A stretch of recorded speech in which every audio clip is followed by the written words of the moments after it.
Good morning, dear students. Today, in Environmental Studies Part 2, we are going to learn chapter number 8, Beginning of Settled Life. Domesticated animals like the dog, goat, sheep, cattle, buffalo, etc., are useful to man in many ways. There are three main steps in the domestication of a species of any animal. First one is capture of the wild animals. Then taming the captured animals.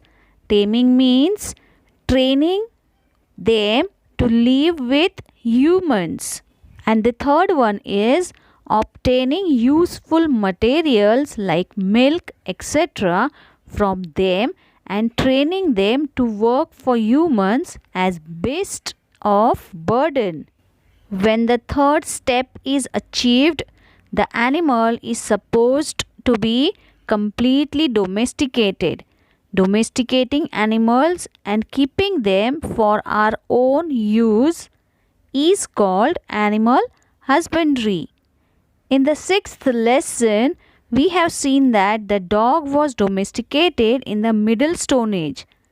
The dog is the first animal to have been domesticated. Dogs were used to help with hunting. The goat and sheep were domesticated next. Archaeological evidence. Archaeological means the scientific study of the remains, materials like pots, weapons which were found or used during Stone Age period. And evidence means proof.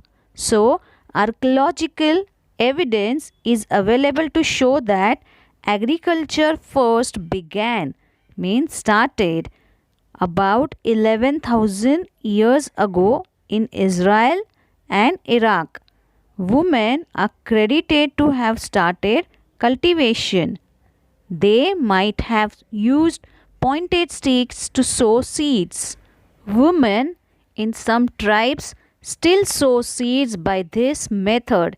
In order to help dig deeper into the soil, the stick was weighted using a perforated stone. Perforated means having a small hole in the middle. In the previous lesson, we have learnt that people had to stay in one place because of the nature of agricultural work. Agricultural production increased considerably after the plough pulled by animals came into use. Agriculture became the main source of livelihood. Now, people began to worship nature and various deities for good crops. Essential things like sharing of agricultural tasks and water resources and the security of the village settlement gained importance. People in the village settlements established some rules and customs to manage these things.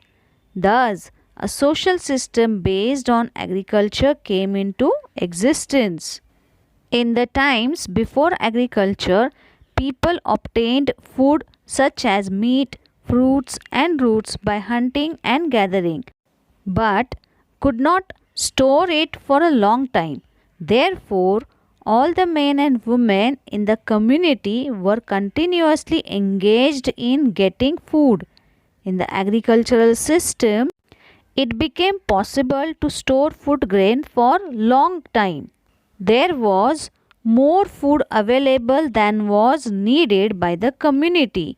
Some women and men thus began to get spare time for experimentation and for using their natural creativity to develop special skills. Members with such special skills were given work based on those skills.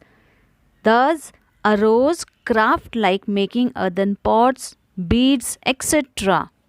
It is believed that in the New Stone Age, women made earthen pots and other earthen objects by hand. Farmers in the village settlement were now producing surplus food. They needed skilled craftsmen for tasks like making agricultural implements and repairing them. Such craftsmen were paid in the form of food grains or other articles.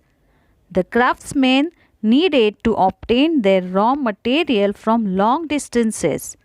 The price of this raw material was also paid in the form of food grain articles, etc. Thus, the barter system of buying and selling was established.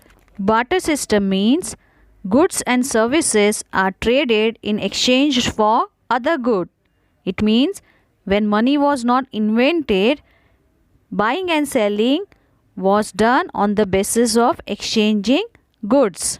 The barter system also began to be used when there was a need to obtain raw materials, finished objects, other articles of daily use, etc. from other places. Salt is an essential item. Most of the village settlements needed to obtain it from far away places. Salt traders also traded articles they received in exchange of salt. The salt trade helped the expansion of trade in the New Stone Age. The village community made rules for mutual cooperation in order to keep this system of trade and distribution of resources running smoothly. People responsible for the implementation of these rules became the chiefs of village settlements. The chiefs were also entrusted with the protection of the village. This is how the village administrative system came into being. Evidence of protective walls and moats around the village settlements of the New Stone Age has been found in excavations. These walls were built to protect the village settlements from floods, wild animals, and outsiders who stole the village cattle. The houses at the beginning of the New Stone Age were made of wattle and daub.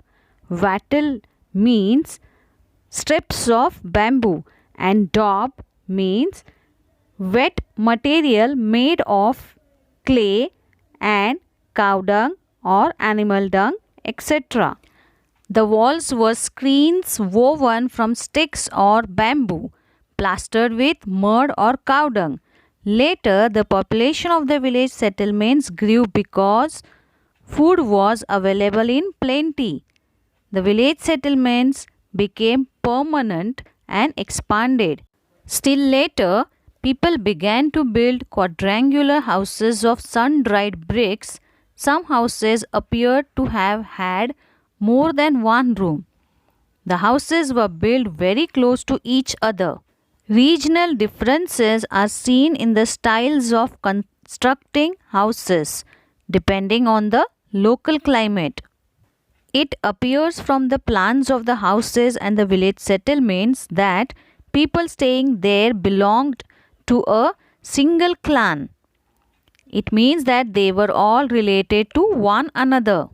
The entire village settlement was an extended family. People living in one house were close relations, but they were also members of the extended village family. A dead person was buried either in the house or in the courtyard.